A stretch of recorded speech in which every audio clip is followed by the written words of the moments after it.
ญาติยายติ๋วก็มาหับเอายายติ๋วกลับบ้านซะก็ให้โอกาสมานานแล้วบ่ยอมปรับปรุงตัวเองทำงานน้ำมูกะระแวงว่าตะมูสิตีสิขา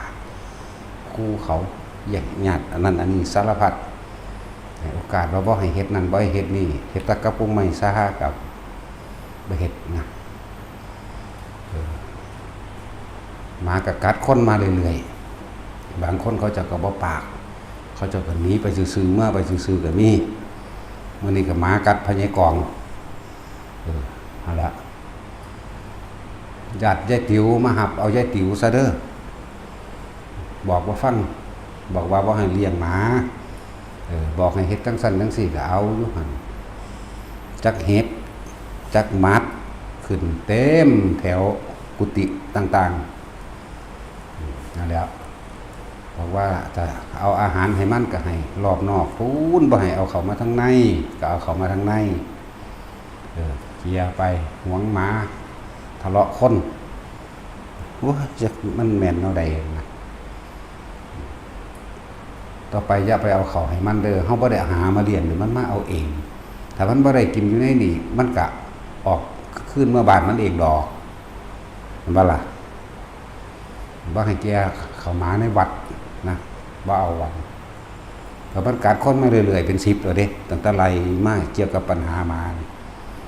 เด็กน้อยพุ่นน่ะที่เขาปั้นมันก็แล่นอยู่สั่น ธรรมดาบ่ยังบอกแล้วว่าบ่ให้เลี้ยงบ่ให้เลี้ยงเป็นปัญหามาเลยเถียงโม่นั่นนี่บางมือพอยางออกไปหุ่มมาเบิ่งมาเอามากัดกูมากัดเบิ่งกันหน่ะว่าก็บ่กัดสั่นแหล้วก็เลยเอาไปมาเลยถ้าหมากัดเฮาสิบ่ไล่เฮาหนีบ่ไล่เฮาหนีเอาหมาไว้เนาะ สิแม่นความนั้นเด้โธ่กูดิก็ถ้าบอกว่าฟังแล้วจักสิมาอยู่นำเฮ็ดหยังนะเนาะว่ามาปฏิบัติธรรมสิมาเลี้ยงหมาอยู่มั้ย ถ้าเลี้ยงหมาจะเลี้ยงมีซะก็รู้แล้วที่น้องลาก็มาเอาเด้อน้องยายติ๋มมันน่ะยายติ๋วมันยายติ๋ม เขาบอกแล้วตัวจะให้เว้าถ้าบอกให้เฮ็ดนำแหน่ให้โอกาสมาตลอดเว้าเรื่องหมานี่เว้ามาตลอดเนาะเป็นช่วงๆเว้ามาเลยได้กัดคนอีหลีหมาแมงสิไปมีบารมีสำคนเลยนี่เนาะมันสิได้บุญน้ำเลี้ยงหมานั่นบ่เด้อไผก็เลย ปานนั้นว่ามาปฏิบัติธรรมพวกเอาพวกแมนซี่เอาอาหารลงไปเนี่ยเก็บจะหมักง่ายจะไปเทลงไปมันก็กินน้ำกุดพวกเจ้านั่นแหละหนึ่งบาสังก็ร่วมกันไปพูดไปจังว่าไปเทหลอบวัดพูนเนี่ยเฮาเฮ็ดเนี่ยเฮาบ่ได้เฮ็ดหมองเลี้ยงหมาเด้หลายโพดเดี๋ยวนี้งั้นเป็นร้อยแล้วบ่เป็นแก่งกุมบุญกุมพี่ผู้หวงกับหวงถ้าหมู่ไล่หมู่นั่นออกก็ไปพิษกันครับกับเขาผู้อันเป็นเจ้าของหมาก็ดีบอกมาตลอดแล้วก็ยังบ่ปรับปรุงตัวเองไปซะพิษกับหมู่กับพิษอยู่ทั้งสั่นตลอดทั้งนั้นอีหยังพิษกับพิษเรื่องหมานั่นแหละว่าเรื่องอีหยังเรื่องอื่นๆบ่ปานใดดอกเนาะ เฮ้ยจักสิแม่นอีหยังเลยเรื่องหมาก็ให้กูยากนำ แท้กูสิสอนกรรมฐานอย่างเดียวยากนำหมายากนำแม่ครัวมาผิดกันอีกเนาะ แม่ซี่บ่ดีอย่าอยากลงมาเฮ็ดครัวเด้ออยู่ในแต่ของนั่นแหละจังว่าก็มาซี่กันอยู่นำมันแหละถาดฟ้าเข้าตีหัวกันนี่ เอาคือบ่มักสำบายเด้อมันแนวใดเด้อนี่ ไปก็ดีผู้เขาเฮ็ดเขาก็เฮ็ดอยู่แล้วเขาก็อาสาของเขาพวกนุ่มๆมันน่ะเขาก็เต็มใจเฮ็ดอยู่แล้วปล่อยเขาเฮ็ดโลดบ่ต้องย่านมันบ่สะอาดดอกมันพอสำนั้นแหละยังกินแมงซ้ำตายคือเขาเบิดล่ะเนาะเพราะนั่นแหละเรื่องต่างๆถึงยังว่าขนาดเอายางสติ๊กมาให้100 อันให้ยิ่งก็ยังเป็น100 เกียร์มันอยู่เนาะจังว่าผู้ใดเลี้ยงหมายิ่งเจ้าของหมานำจังว่ายิ่งไล่ออกห้องยิ่งหนีไปนำกันหมด คือบ่จักหยังแท้อันบ่ระบาดมันกัดคนมาแก้หยังได้บัดนี้บ่แม่นไปจมให้คนสำบักแม่นแล้วหยังบ่ระวังว่ามีข่าแมงว่าทางใดเลยพวกนั้นก็เลยเนาะยากทั้งน้ำหมาหลายกูสูนแล้วก็ยังว่าย้ำใดเขาสิเฮ็ดหมาขุนออกกฎหมายขุนหมาเถินงัวก็ยังขุนควายก็ยังขุนไก่ก็ยังขุนหมูนั่นเนาะหมาขุนคือบ่มีวะตัดสินเอาว่าเฮาหมาขุนเปิดเป็นเจ้าแรกส่งไปให้เอียนมะลิก็บอกต้นหนาใหญ่เห็ดหมาแหนดเดียวไปให้มันกินทอดแล้วแย่งกันกินโดดแบบนี้ถ้ากันไล่มันออกเด้อบาดนี้หน้าฝนสิร้ายกว่านี้อีกว่าไข่มัดถ้าเบิ่งเด้อเริ่มฝนไหมนี่ปึ๊บมัดติดเบาะออกมาขึ้นเต็มวัตถุหลังแล้วบัดแต่ตอนนี้ก็พอแห้งแล้วนี่ตอนนี้ก็พอแห้งแล้วว่าบอกกันแน่ให้เอาออกไปซะ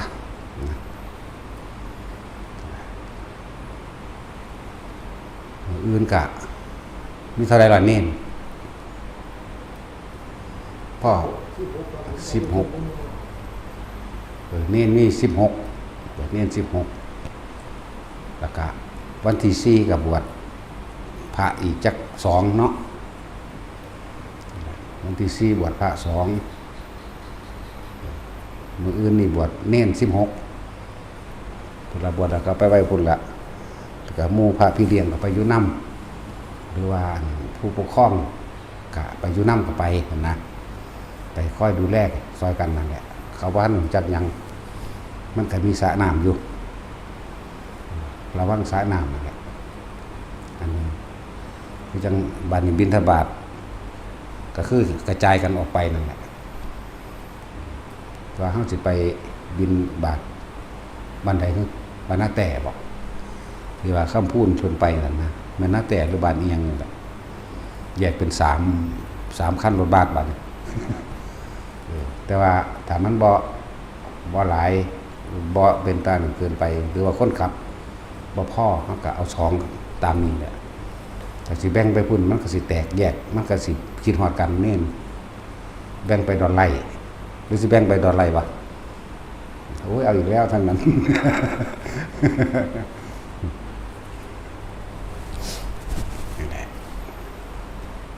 เวลาวันที่มันเป็นวันปิดเทอมดีก็ให้เด็กน้อย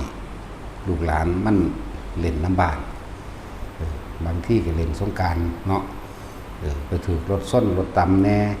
หลายอย่างก้นเมาเดาตีกันใส่แน่เกิดพิการแน่อันนั้นอันนี้ปล่อยมันมาฝึกหัดอบรมแนวมันนี่เลยยังดีกว่าอีกได้มั่งบ่ได้มั่งก็ช่างมันเถอะเหตุใดมันก็เด็กหน่อยก็ลูกหลานคือเก่าแหละเป็นเลือดเนื้อเสื้อไขมนุษย์น้ำกันนี่แหละหายไปแน่ดาไปแน่แสเมียนมันไปแน่วันนั้นแหละก็เป็นธรรมดาแหละอย่างวันนี้มันนังหาคนสืบทอดศาสนาพุทธศาสนายากยกมือนี่คือว่านั่นแหละพระนี่สองอะไรวะแท็กซี่250,000 บาท259,400อะไรเงี้ยกูก็ลืมมาเด้ประมาณนี้แหละเนาะทั้ง4เด้มันหน่อยๆนึงเด้พวกเจ้าเทียบเบิ่งเด้อสามเณรเท่าไร20,000 กว่าเนาะสามเณร20,000 กว่าคือหมายถึงผู้เพิ่นที่บวชนั่นแน่ลงทะเบียนที่เป็นบัตรประชาชนหรือบวชเรียนนี่นะที่มีในสำนักต่างๆที่ลงสื่อเป็นสำนักต่างๆมีแค่นั้นนึงเด้อบ่ได้ถึง300,000เด้บัดเอาล่ะคนที่สืบทอดพุทธศาสนาใดก็ต้องเป็นบุคคลเด้เป็นศาสนาบุคคลอันสละตัวเองออกบวชเด้ชาวบ้านมันสืบทอดบ่ได้เด้สิเก่งบ่ได้ก็สร้างเฮ็ดจังได๋ก็สร้างเขาบ่เชื่อเจ้าดอกจะสิสอนเรื่องนิพพานก็สอนไปแต่ว่าเบิ่งโคโลจนสั่นไผสิเชื่อเนาะแต่ว่าก็สอนไปนั่นแหละเฮ็ดไปแต่เฮ็ดไปนั่นแหละดีก็พวกค ค่อยถ้าทำลายล้างหมู่คณะสงฆ์ดีกว่าพวกเสาะกอนบอลทำลายหาแตะเรื่องพระสงฆ์องค์เน้นเนาะเขาว่ามีเงียวหว่องก็เฮ็ดให้มันเป็นเงียวหว่องให้เขาว่ามีหยังก็ไปหาเรื่องก็มีจริงก็มีบ่จริงก็มีมันก็บ่ถึงขั้นนั้นดอกบ่ได้ถึงขั้นปาราชิกแล้วห้ามบวชเด้จังซั่นล่ะก็เอาคนออกกฎหมายมาปกครองสงฆ์เว้ยบัดนี้ก็เป็นการฉวยโอกาสในการเสาะกอนบอลทำลายแงะเอาขอกฎหมายนั่นขอกฎหมายนี่มาเพื่อให้มันเกิดความผิดจากว่าล่ะจังหวะกฎหมายมสคณะสงฆ์ต่างๆที่พระพุทธเจ้าบ่ตั้งพากันเลิกซะเฮาไปเฮ็ดน้ำสยางก็บ่เป็นหยังเว้ามาประจำอยู่เด้อันนี้ก็ดีนี่เริ่มเว้ามาเรื่อยๆแล้วล่ะภิกษุสงฆ์แต่ละองค์บวชเข้ามาศึกษาพระวินัยของพระพุทธเจ้ามันแน่นหนาถาวรรัดกุมไว้แล้วมันบ่แม่นแค่227เฮามาแยกย่อยเข้ามาอีก 3,250 โดยปรมัตถ์เท่าใดว่าเป็นแสนเป็นโกฏไปพุ่นเนาะบ่ได้เว้าเล่นเด้ไปหาอ่านเบิ่งนำเด้ออยู่ในอภิธรรมนั่นแหละดิกกระดิกบ่ได้พุ่นตัวมันเอาคนมาตั้งกฎหมายมาเป็นทุติยปาราชิกจังสิมันสิมีมาตรฐานใดอยู่ตรงนี้แม่นบ่ล่ะเคยเห็นบ่แท็กซี่มันก็บวชมาแล้วตัวมันมีอยู่บ่ในพระไตรปิฎกก็เลยเนาะหาเรื่องคนเขาเจ้าเข้ามาทำงานในวัดในว่าจังสิก็อื่นหยังว่าให้บุญนัดบ่ นี่แหละครับเขาเอาทรัพย์มาสร้างวัฒกรรมในการเสาะกอนบอลทำลายสร้างวัฒกรรมในการเลิกล้างในการเหตุเกิดความเสื่อมเรื่องเสื่อมศรัทธานะคนเสืออยู่แล้วได้แนวจังสิแนวบ่ดีดิเพราะว่าคนบ่ดีมันหลายเนาะแนวมันดีมันบ่เอาเด้ก็เป็นธรรมดาตัวค่าจ้างคนงานไหมเนาะแต่ของบ่ได้บริจาคแต่ของบ่ได้เดือดร้อนมาจากหยุ่งกับเพิ่นเห็นหยังเพิ่นสร้างมาบารมีของเพิ่นเสือสิมีกำลังใจเข้มแข็งขนาดสามารถตัดใจอะไรออกจากทางโลกได้สือว่าสิบวชอยู่ได้ขนาดนั้นสือว่าสินำธรรมคำสอนแต่มาค่อยจับผิดจับถูกแต่มันผิดเพิ่นก็สิผิดเขาเองของเพิ่นเด้อกลับกรรมของเพิ่นเองดอกปานนั้นก็ว่าเจ้าพุทธแม่นว่าล่ะเจ้าพุทธก็ต้องรู้เข้ามาหาตนเองนี่แต่เพิ่นผิดเพิ่นก็รับกรรมเพิ่นเองดอกบัดนี้ผู้สอนบางคนไปปฏิบัติได้จากคำสอนของเพิ่นที่เพิ่นนำคำสอนออกมาแสดงจังซี่บรรลุโสดาสกิทาคาอนาคาอรหันต์ก็มีได้บัดนี่แน่จังซั่นแล้วในขั้นพุทธกาลคือกบินภิกษุจังซี่เพิ่นผิดเพิ่นก็รับกรรมเพิ่นนี่ล่ะผู้เขาปฏิบัติรู้คือมาด้วยตัวเขาเองเขาบรรลุก็มีได้บัดนี่จากกบินภิกษุนั่นเข้าใจบ่ล่ะ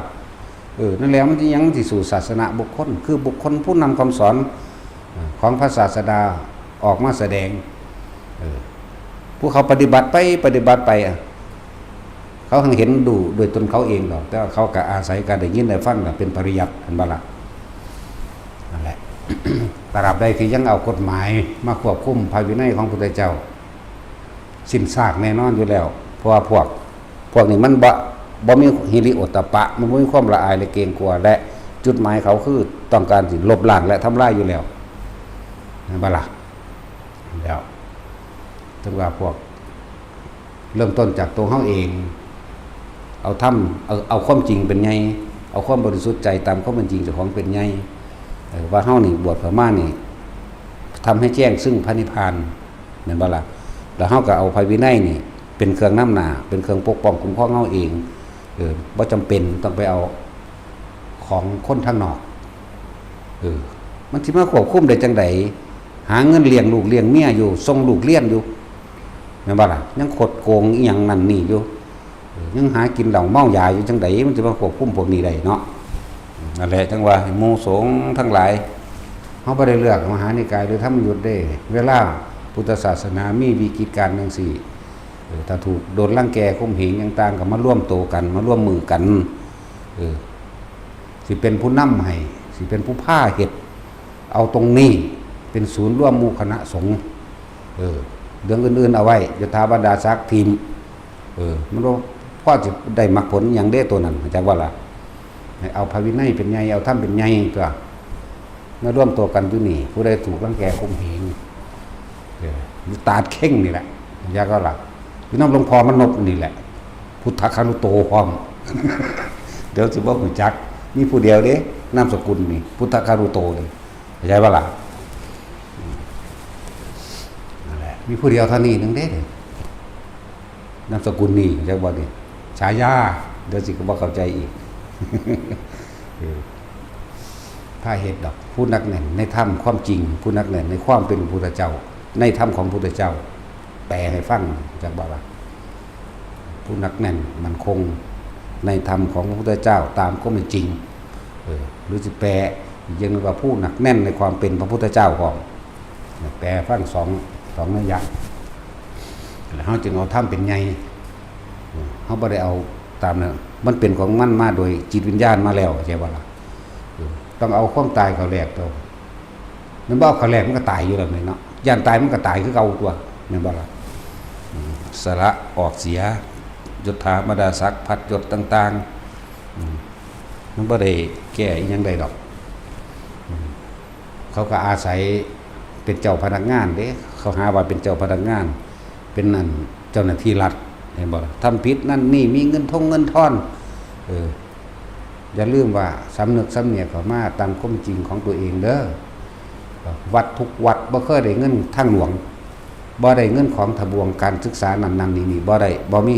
ของกระทรวงต่างๆบ่มีงบประมาณในการสร้างวัด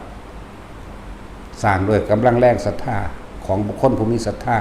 และหมู่ภิกษุสงฆ์เป็นผู้นำจังสร้างได้อยู่ซื่อๆสร้างได้บ่มีพระนี่มันสิสร้างไปหยังซั่นแม่นบ่ล่ะก็ต้องมีพระเป็นผู้นำสร้างเขาก็สร้างด้วยศรัทธาบ่ได้มีเงินของกระทรวงทบวงบ่ได้มีเงินทางราชการใดๆทั้งสิ้นเป็นหยังคือญาติบัดนี้แม่นบ่ล่ะเป็นหยังคือจำเป็นต้องไปเฮ็ดน้ำเขามันบ่ได้จำเป็นเลยเด้ปล่อยเลยไปเฮ็ดน้ำสะยางแล้วก็แล้วตัวแม่นบ่ล่ะให้วัดแถมบัญชีรายรับรายจ่ายเฮ้ยมันน่าสลดใจไปเฮ็ดน้ำเขาแม่นบ่ล่ะถ้าวัดใดมีรายได้ดีก็ว่าเด้หรือวัดใดเทศดีแน่นั่นนี่แน่จะตรวจสอบเนาะถ้าวัดใดบ่มีคือบ่เอาเขาให้เขาสั่นเนาะโอ้ยวัดนี่บ่มีหอดเงินจ่ายค่าไฟบ่มีเงินในบัญชีถึงแสนเลยคือบ่โอนเขาให้เขาบ่ล่ะนั่นแหละทุกวัดเด้อหลวงพี่หลวงปู่หลวงตาองค์ใดก็สร้างเถอะศึกษาพระวินัยให้ท่องแท้ซะแล้วก็เลิกล้างในการกระทำตามโลกเขาเลิกล้างกฎหมายออกซะมันบ่ได้คุ้มครองได้หรอกเขาว่าคุ้มครองพุทธศาสนาบ่แม่นเป็นจุดที่ล่อแหลมนำคดีทางโลกมาเพื่อสิตรวจสอบแล้วมันก็สิหาว่าช่อโกงเห็นบ่มีฮอดกล่าวหาว่าหยังรับทรัพย์โจรพะนะเขาบ่ฮู้หรอกว่าไผเป็นโจรเนาะเขาบ่ได้รู้เด้ผู้ใดเอาหยังมาให้เขาก็เอาเบิด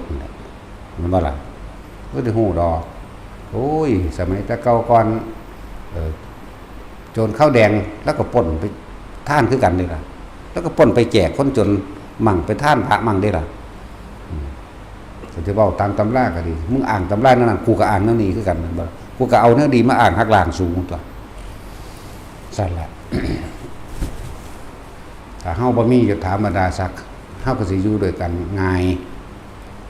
เข้าหากันก็ง่ายเด้เนาะอันนี้โอ้ยท่านเจ้าคุณ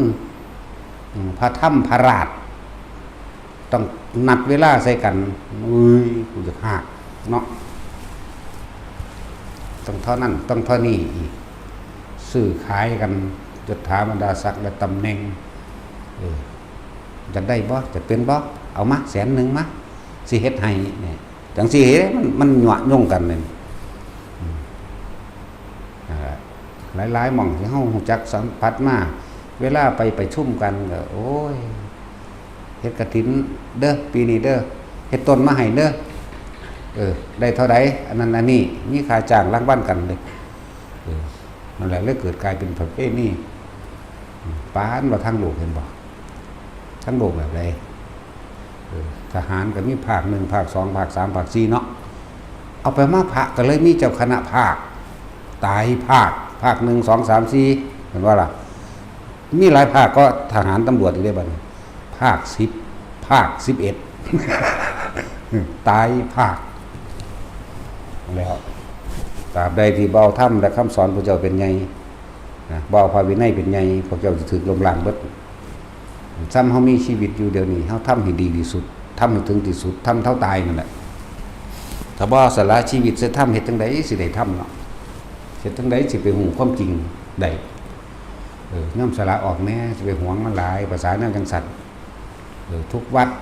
ถ้าตั้งอยู่แล้วถ้าบ่เอานำก็เอาไว้หั่นแหละเห็นบ่ซั่นเขาอยากยึดขึ้นก็ยึดไปใส่ตี้มันบ่ได้แล้วขับเขาได้ตั้งอยู่หั่นเนาะกินข้าวน้ำข้นไปเด้นั่นบ่ซั่นเรื่องคัดกินกันนั่นงับๆบ่เนาะ เห็นว่าล่ะแล้วฟาดถิ่มคือหลวงปู่มันเห็นบ่ล่ะ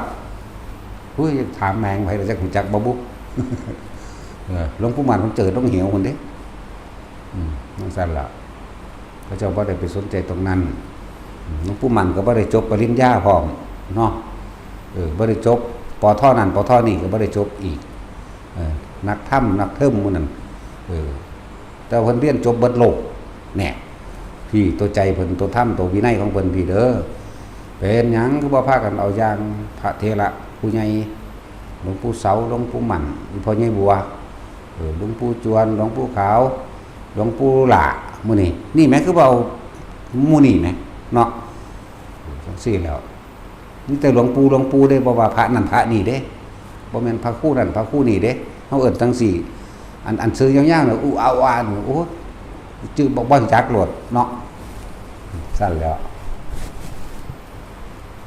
หรือพระคู่โมคคัลลาบ่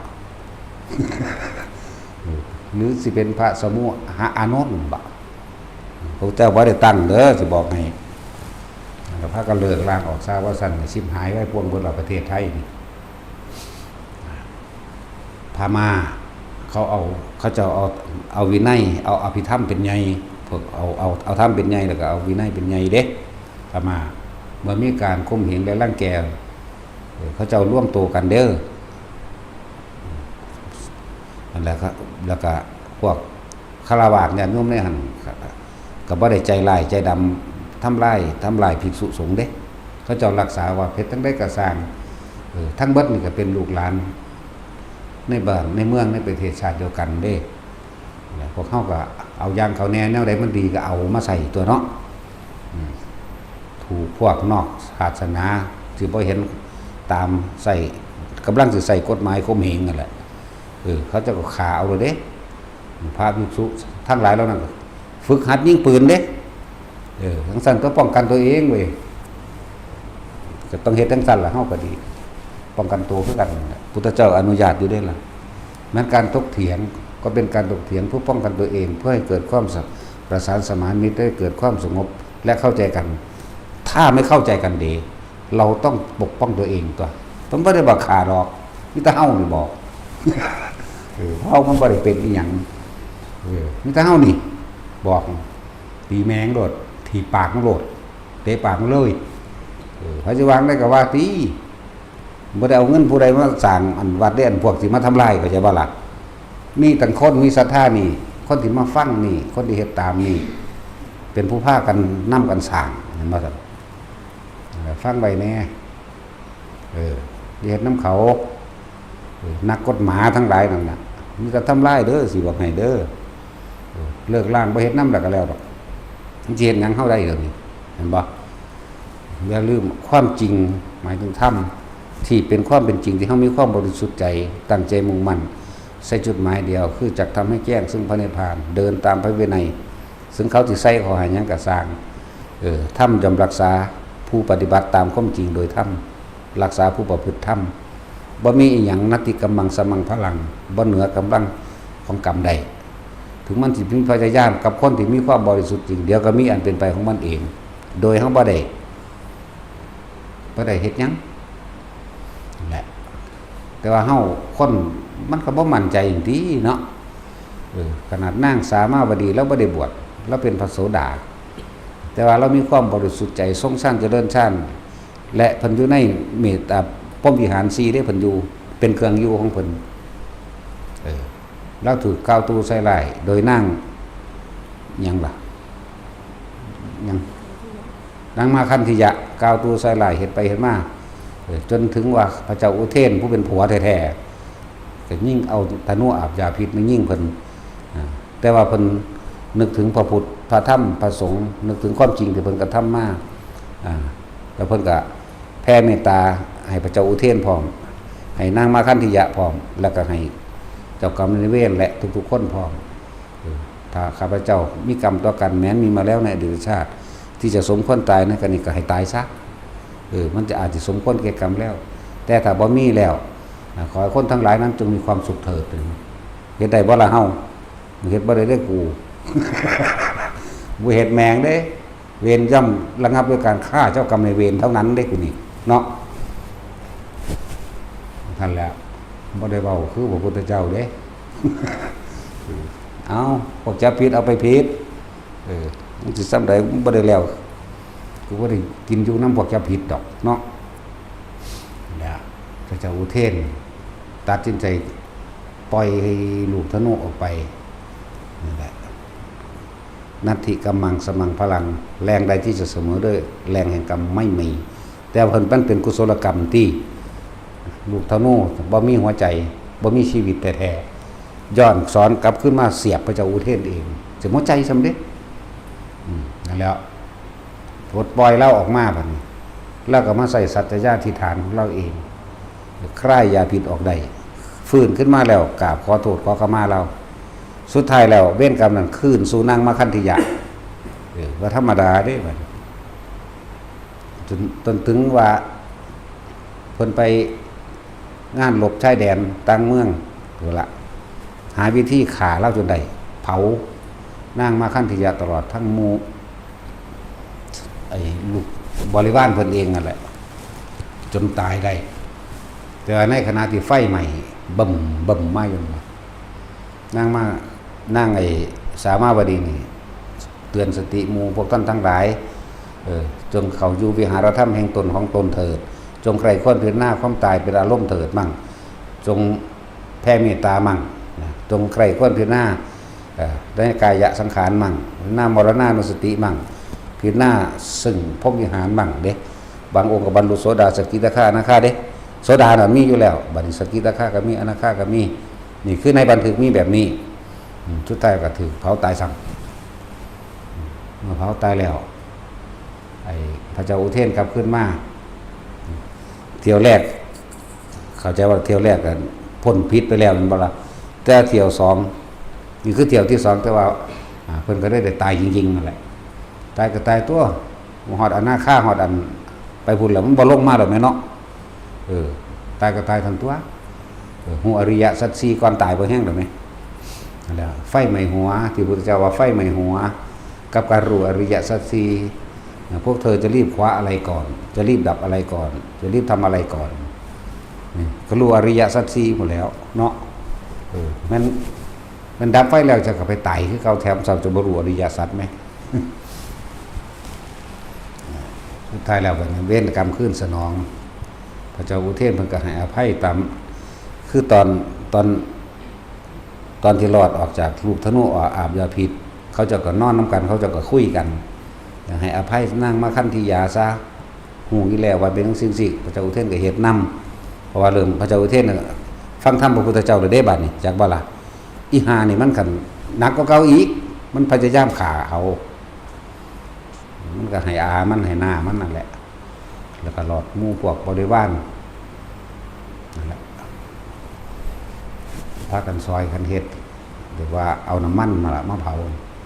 แต่ว่าสุดท้ายพระเจ้าอุเทนมันก็ทำทาเอาคือกันตัวบัดเพิ่นก็มาคิดถึงนางสามาวดีในเมื่อนั้นประชุมเพิ่นก็แสงเกิดขึ้นคือกันตัวโอ้ยในโลกนี้คนที่รักเรามากที่สุดนี่จะเสมอด้วยมาคันธิยาไม่มีนั่นครั้งเมื่อเราจะถูกงูพิษกัดมาคันธิยาก็เตือนเราแล้วในครั้งหนึ่งแน่ครั้งที่เราให้สามาวดีทำอาหารให้เรานางสามาวดีก็ไม่ทำอาหารให้เราแล้วก็เอาไก่ดิบๆเอาไก่เป็นๆไปให้เราไหม เราบ่ฆ่าสัตว์ไหมบ่ล่ะแต่พอบอกว่าให้ทำให้สมณะโคดมรีบกับทำนะข้อความนี้นี่ก็เราได้รู้จักแจ้งประจักษ์กับมาคันธยาเป็นที่รักของเราใครที่จะสวามิภักดิ์หรือภักดีรักเรายิ่งกว่าชีวิตสู้มันคันธยาไม่ได้ในการครั้งนั้นที่เรารอดชีวิตหรือเราจักให้รางวัลกับบุคคลผู้ฆ่าหรือเผาทำลายล้างสามาวดีนั่นมีบุคคลผู้ใดมั่งขอท่านทั้งหลายยกมือขึ้นแล้วมารับรางวัลยกมือขึ้นก่อนหมู่ตัว นั่นมันสารภาพเองกันบ่ล่ะโดยบ่ได้ฮู้เด้นั่นแหละกรรมเวลามันขึ้นสนอง อกุศลกรรมให้ผลบัดนี้ยกมือขึ้นมาโอ้เป็นโชคดีเธอมีใครเป็นผู้ร่วมขบวนการมั่งเราจะให้รางวัลเอิ้นหมู่มาตัวบัดนี้หมู่เฮ็ดนำกันแน่บัดนี้ญาติกันหรือว่าแม่นญาติก็สร้างเอาเงินจ้างเอาเงินจ้างนั่งมากันที่ยันเอาพวกเจ้ามาพูดละ10ก็หาปณะมั่ง7-8ได้ต่อได้เอามาเท่านั้นมันเอาเงินจ้างว่าพระราชาสิเอารางวัลให้ว่าซั่นมาร่วมตัวกันเบิดตี้วันนี้เพราะแต่มาร่วมตัวกันเบิดแล้วเขาฮู้เบิดเสนาอมาตย์ทั้งหลายก็ฮู้อันนั้นนี่มุทหารทั้งหลายก็ฮู้ยังมีอีกหรือไม่ญาติของเธอเด้พวกที่ร่วมมือเธอเราจะให้รางวัลผู้บ่แม่นญาติก็ขอเงินมาให้เห็นว่าล่ะบางคนมีถึง100ก็หาปณะเขาให้เด้จักได้หลายความโลภพระตายซ้ำโลภมากตายซ้ำแต่ว่า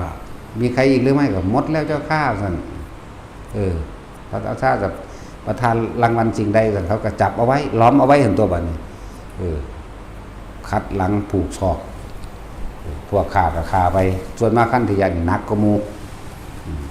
แต่ละมือเอาพวกก็เพิ่นสิปาดเอาเนื้อนี่ทอดปิ้งจี้ให้แดกยัดใส่ปากมันเองแบบนี้จักว่าล่ะโหดอยู่เด้เอาเนื้อนี่แขนมั่งขามั่งลำโตมั่งปาดปิ้งจี้ใส่ไฟสีเทามั่งยัดใส่ปากมาขั้นที่จะกรอกน้ำลงไปให้มันกินทั้งสั้นแล้วสุดท้ายแล้วก็พระพุทธเจ้าสิเสด็จมาตัวนี้นั่งเอาไถเครื่องนึงได้จากบัดนี้ เอาไฟเผาพร้อมเด้บ่ธรรมดาเด้เผาแต่ว่าบ่มันตายมันดำขลือนะแล้วบัดสุดท้ายมาเอาไถสร้างเอาพีดของไถสร้างตัดเครื่องโต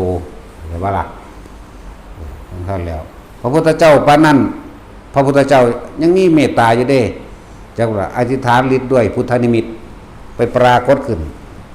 ให้เพิ่นสำนึกจักว่านี่ให้เพิ่นสำนึกให้เพิ่นเป็นสัมมาทิฏฐิให้เพิ่นเป็นมีเครื่องระลึกก่อนที่สิตายน่ะนะอย่างนั้นมันก็ตกนรกแล้วมันฆ่าพระอริยเจ้าแม่นบ่ล่ะอริยเจ้าคือไผสามาวดีตั้งแต่เกิดพุ่นได้เป็นพระโสดาบันมาตั้งเกิดพุ่นได้แล้วนะ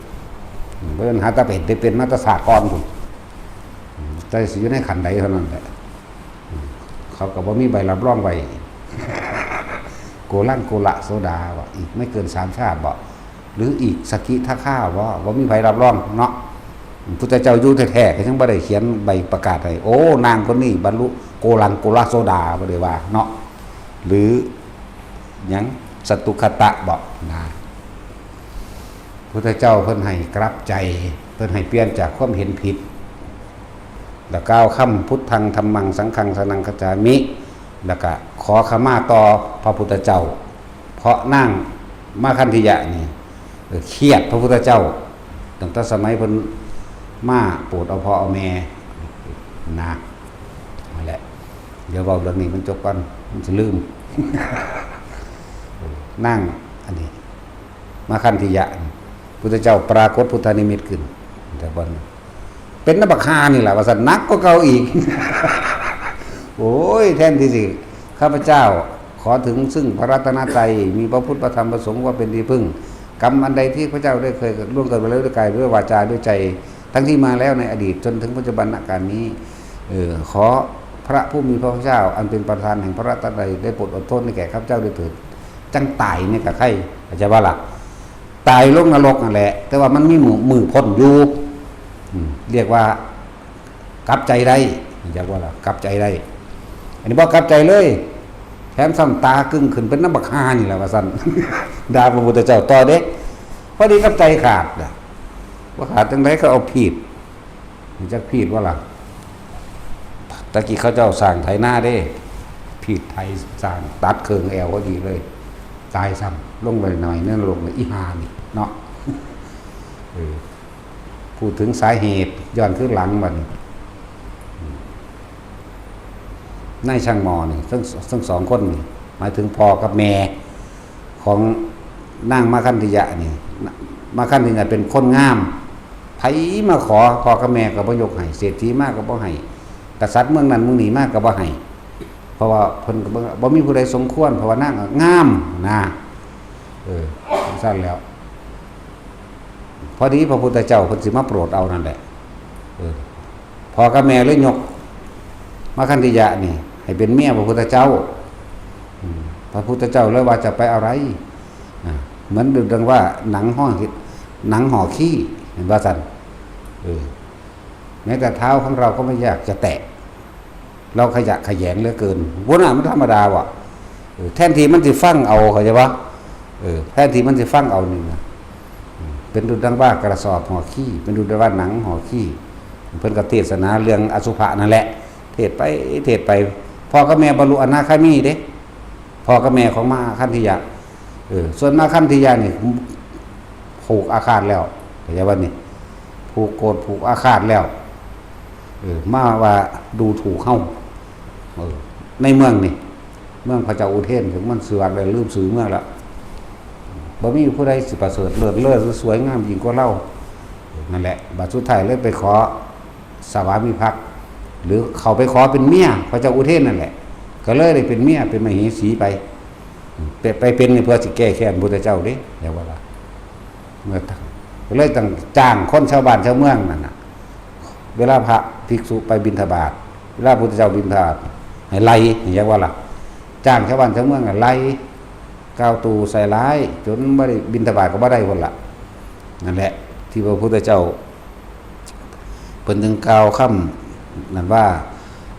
อภูตวาทีนิยังอุปติบุคคลผู้กล่าวตัวผู้อื่นด้วยถ้อยคำไม่จริงย่อมลงสู่นรกนั่นว่าล่ะแต่มันมีคำต่ออีกได้ห้องบ่เว้าเป็นคำจริงอันนี้เฮาเคยเว้าแล้วเสือกตายอีหลีแล้วบ่เว้าให้คนฟัง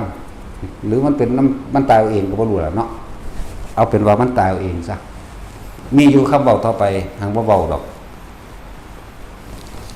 มันสิถอนขึ้นบ่เป็นแต่เว้ากับหน้าได้แต่บ่เขาตายถอนขึ้นได้บ่กับหลังอยากว่าล่ะท่านละทดลองเบิ่งทดลองมาแล้วโอ้อีหลีตัวคำนี่ว่ะนะนั่นแหละก็เลยบ่เผยแพร่เฮานี่ว่าขาแม่ล้วนบ่กล้าขาเด้จริงๆเนาะบ่กล้าขาแม่มันได้ขาบ่อนล่ะ จักว่าจังซี่ขาแม่ล้วนแม่มันบ่รู้เรื่องขาบักห่านั่นล่ะบักใดมันมาก่อกวนเฮาบ่ได้ขาแม่นั่นบอกซื่อๆขาแม่ล้วนก็บ่ได้ขาแม่มัน ขามันเองล่ะครับบักอันนั้นแหละนั่นแหละบักอนันตริยกรรมใหญ่นั่นแหละ มีความเป็นมาเรื่องมาคันธิยะกาวตูสลายพระพุทธเจ้าจริงๆถ้าน้อมคำตัวนั้นดิถ้าน้อมเอาคำสอนพระพุทธเจ้าตอนที่เพิ่นสอนแม่กับพ่อเพิ่นแล้วตอนเสือเพิ่นระลึกถึงตัวเพิ่นเองว่าดุจดังว่าหนังหุ้มกระดูกมั่งหนังห่อขี้มั่งดุจดังว่ากระสอบห่อมูดห่อคูดมั่งถ้าคิดพิจารณาเอาตีมันแม่นความเพิ่นได้นี่ระลึกเข้ามาตามความเป็นจริงเนาะนี่ก็ขี้ตายนี่ก็จีหูจีมูกน้ำลายนั่นอันนี้ก็ว่าเนาะก็สิบรรลุคือกันเด้หรือเท้าความหลังเข้าไปอีกอย่าข้อล่ะนั่งมันก็เป็นคนอิจฉาคนมาตราอดีตเป็นอสงไขยมันเด้นี่จักว่าล่ะแบบเดียวกันแล้วกับอันกินจะมาดาวิกากับไผนออีพันนิสูปนะอีหาเนี่ยมันคือจื่อซื่ออย่างแต่คนเร็วๆนี่ไงไผนอ นึกตาสินถ้าดินสูบไหมอีมันทำทาทองคนนะฮะมันคือหลายซื้อแท้ จินตมานิวกา เนาะผู้หนึ่งเนาะอีอันนี้ซื้อวางอะไรนี่มาคันธิยะเนาะอีกินปลามาเลยเวกาก็ถีบพระพุทธเจ้าเขาตกใส่อันต้นบักเดือตัวพอดีตัวเหี่ยตัวแรกใหญ่น่ะเอาไปเจอกับนั่งพิมพ์ผ้าไข่แน่อีนี่ก็คือกันเด้อีมาคันธิยะนี่แหละเคยผูกอาคาตกับพระพุทธเจ้าคือกันผูกอาคาตไว้แต่ถ้าทุกคนมีสิทธิ์เบิดได้ตอนนั้นนั่นคือเป็นโอกาสครั้งสุดท้ายแล้วพุทธเจ้าให้โอกาสมาตลอดแม้กระทั่งเทวทัตพระพุทธเจ้านี่ฮักสุคนเสมอกันรักพระราหุลกับเทวทัตเสมอกันรักกินจมานาวิกาหรือทั้งหลายเหล่านี้เท่ากันกับพระนางพิมพาเด็กแต่ว่าเขาบ่ให้โอกาสเขาเองเขาคิดว่าเขาเก่งคือว่าเขาดีนะแต่เพียงแต่กราบใจนิดหน่อยเองก็สามารถบรรลุได้เด้และมานะทิฏฐิของคนจะว่าล่ะเข้าใจว่าตัวเองนั้นดีเลิศประเสริฐก็โมบ่ย่อมนั่นแหละก็เคยผูกอาคาตในสมัยหนึ่งพุทธเจ้าอยู่ดอกบ่แม่นสมัยหนึ่งได้หลายสมัยอยู่เด้ชาติเกิดเป็นกินนรีมั่งชาติเกิดเป็นกวางมั่งชาติเกิด3-4 ชาติเลยอีหานี่ก็เลยเนาะบ่เว้าดอกคนเดียวยานตั้งแต่จำบ่ได้ จะสร้างกันอย่างตัวมันอิจฉาหมู่ตัวคืออิจฉาพระนางพิมพาเขานี่แหละอิจฉาตอนที่เป็นกินนารีไปอาบน้ำทุกทีสะอนุดาตสวรรค์สัญจาตุมมุนเดะนั่นพวกนี้ก็น่าจะเป็นป่าหิมพานต์สมากกว่าแต่ว่าเขียนว่าสะอนุดาตเนาะอะไรไปแกล้งเขาคือไปเอาปีกไปเสื่องอะไรวะล่ะธรรมดาแล้วเขาต้องถอดปีกถอดเครื่องทรงองค์เอวแก้ผ้าองค์อาบน้ำแต่พวกนี้มันไปเลยมันอิจฉานางพิมพาอีแม่ใหญ่พิมพาทำไมนั่นได้เอาปีกไปเสื่องพอตะกลับขึ้นไปนั่งที่อยู่ของตนเองแล้วก็ไปหาอิจฉาดิษยานั่งพิมพาหนีไปกับชายที่เป็นมนุษย์แล้วนี่มันมีความเป็นมาอยู่เหมือนสั้นแหละแต่ว่าพระโพธิสัตว์เฮาก็บ่ได้เชื่อเด้นำตามหาขนาดแล้วเพิ่นก็เลยมาหายมาด่านั่ง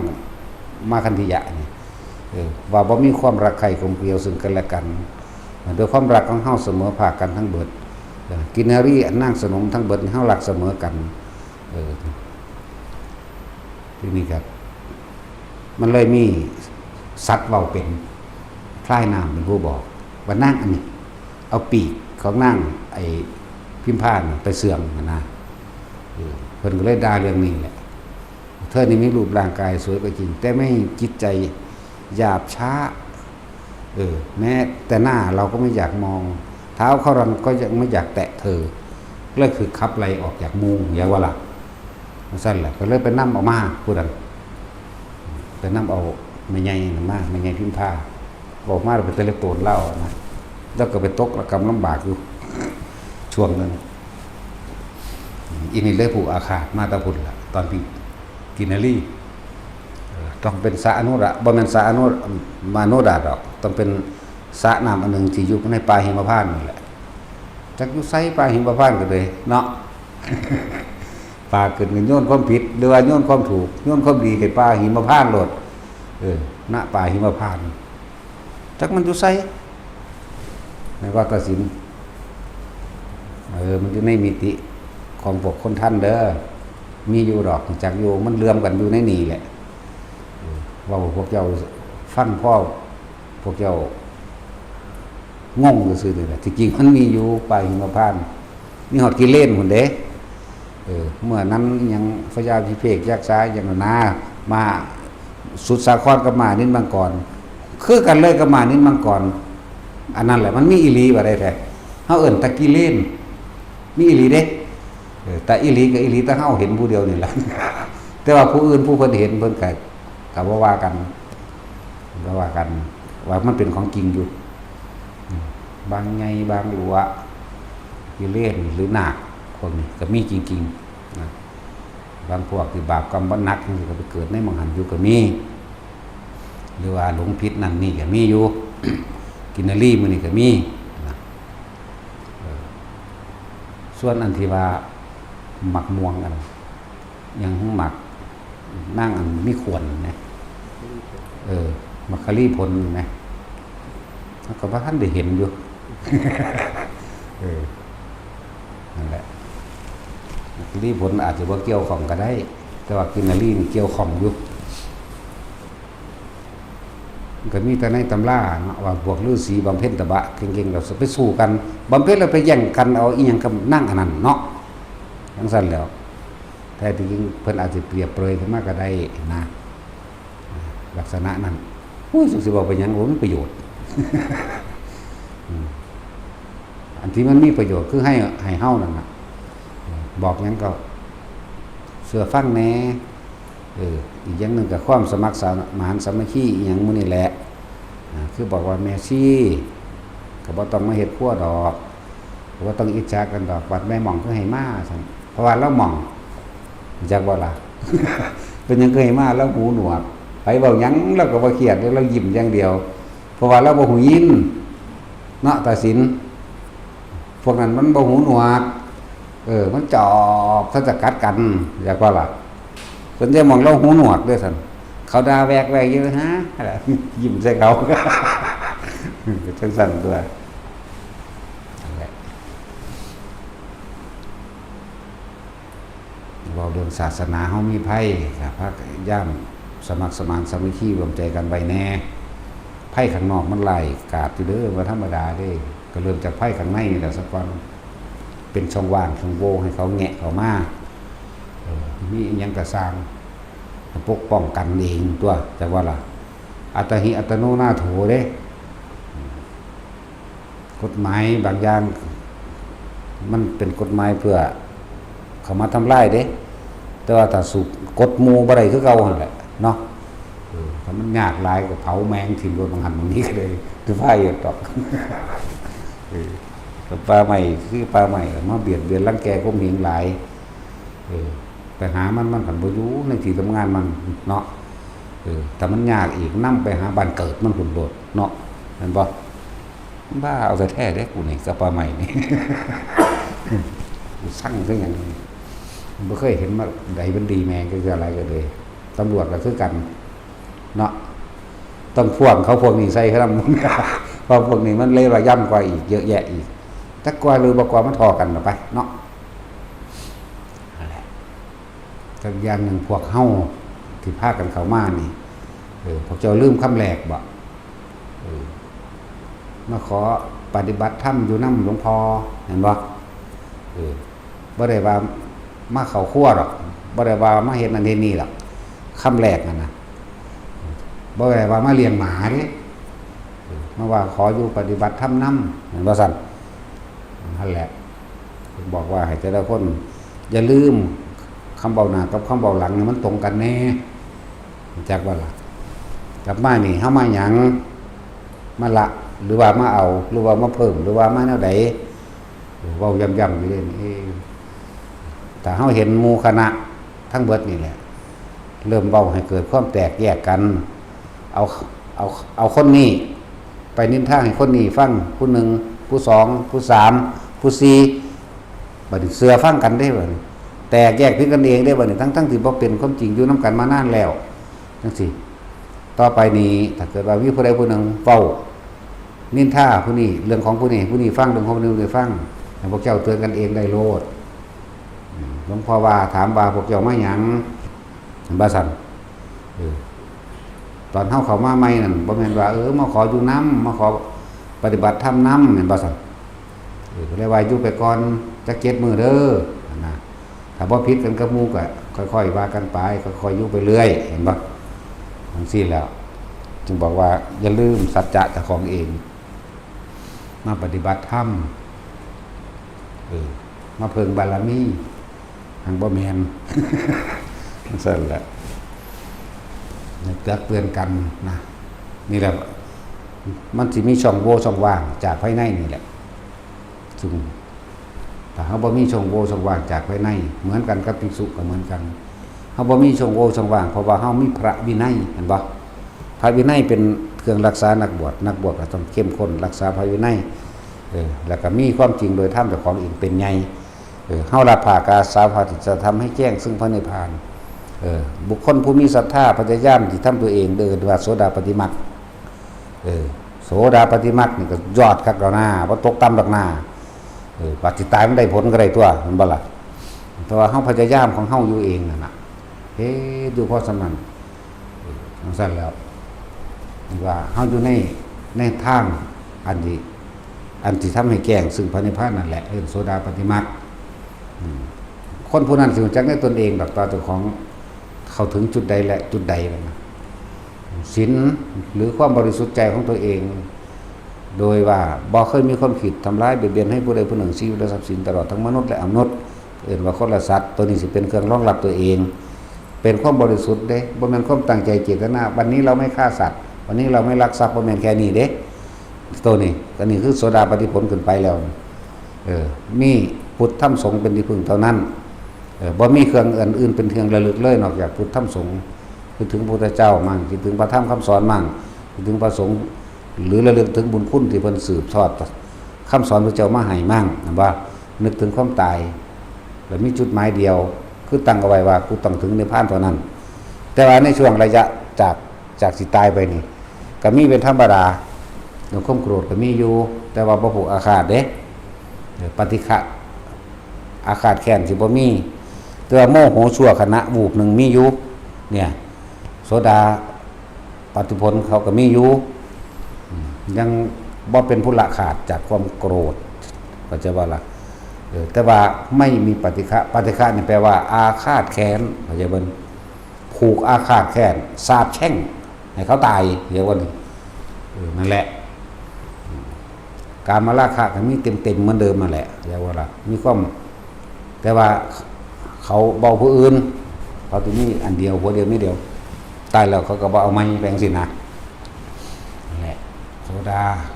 สุดตรวจสอบตัวเองความอยากรวยก็มีเป็นธรรมดาความโกรธก็มีเป็นธรรมดาแต่ว่าบ่ผูกอาฆาตหมายถึงบ่สาปแช่งนะอารมณ์กามราคะก็มีเป็นปกติแต่ว่าถ้าเป็นสกิทาฆาขึ้นมาเนี่ยก็อีกอย่างหนึ่งได้บ่นี่เป็นผู้ข่มปฏิฆะได้ข่มความโกรธวืบเดียวอย่างว่าล่ะหรือ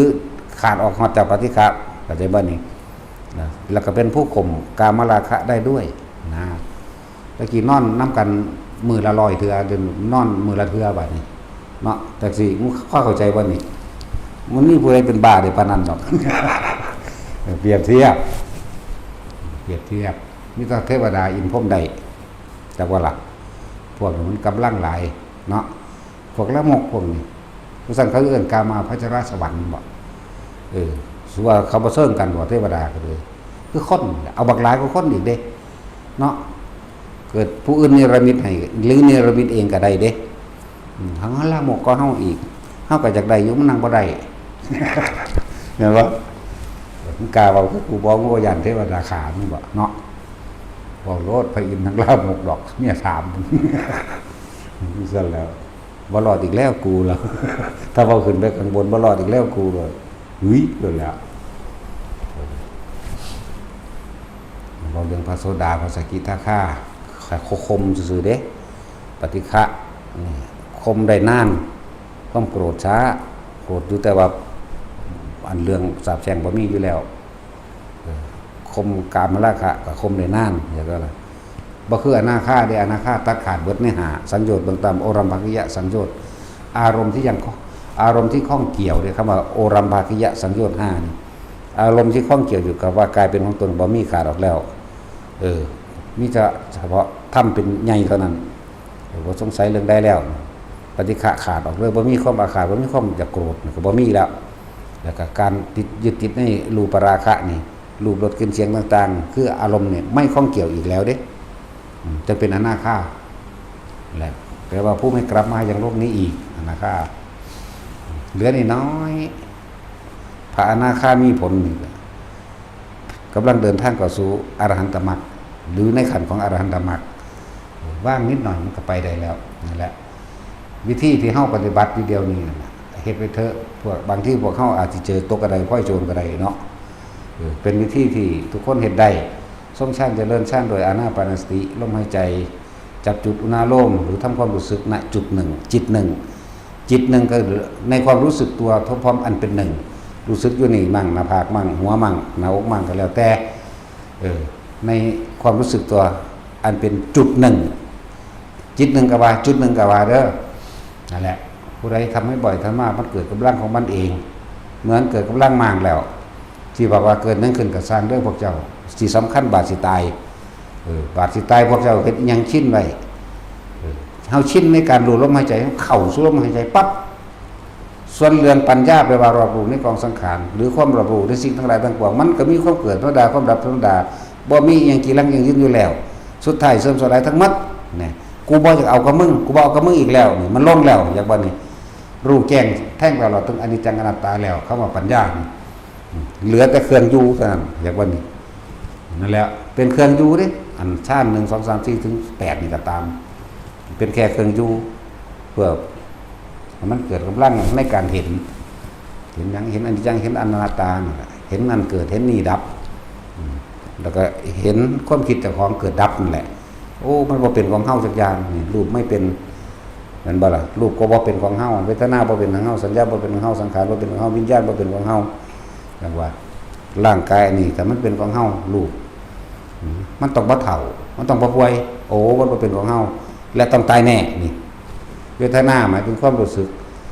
พอใจบ่พอใจและแม้กระทั่งเวทนาโดยนอกมีร้อนมีหนาวจักว่าสู้เวทนาโดยในพอใจบ่พอใจก็บ่เป็นของเฮาเห็นบ่ล่ะสัญญาก็บ่เป็นของเฮาอีก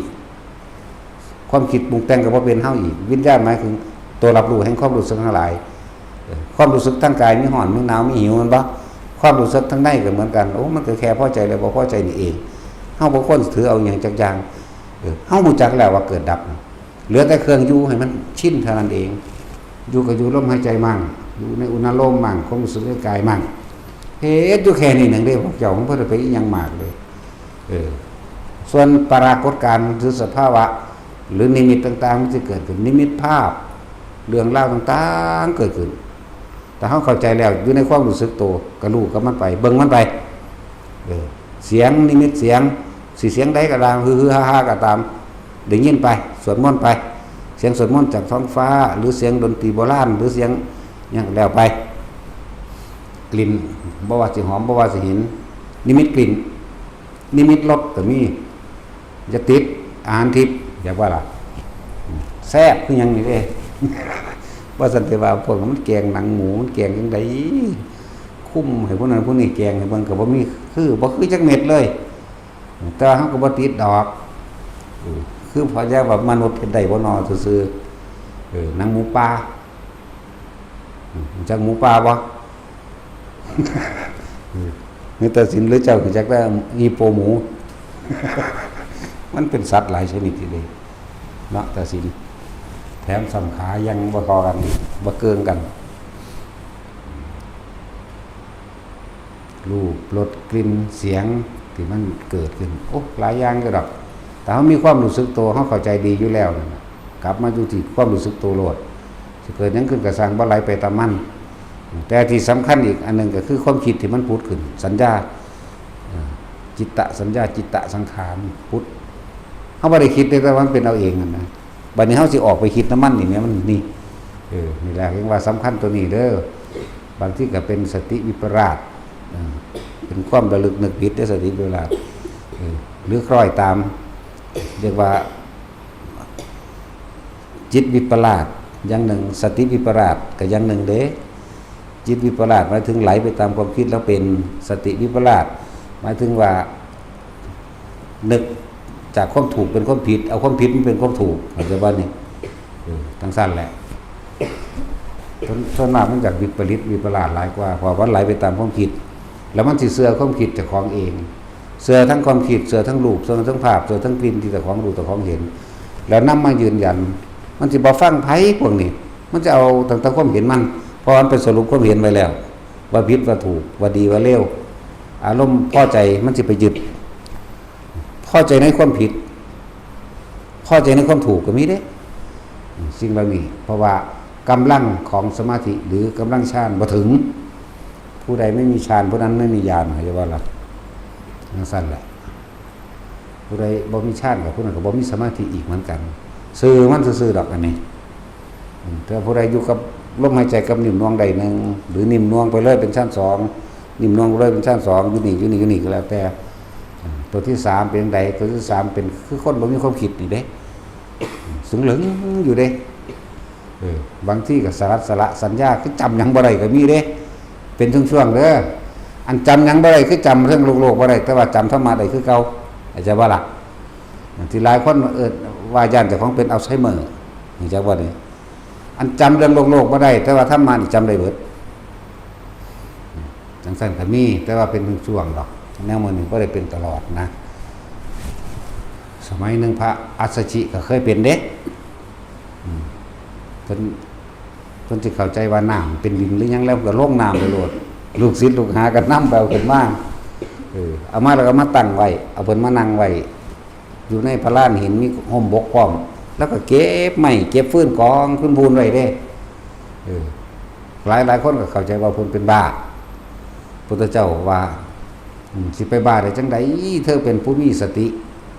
มั่นคงเป็นผู้มีสติวินัยโยเป็นผู้มีสติคล่องแคล่วแล้วคล่องแคล่วจังได๋บางทีก็ย่างลงน้ำมั่งบางทีก็เก็บฟืนมั่งนะเลย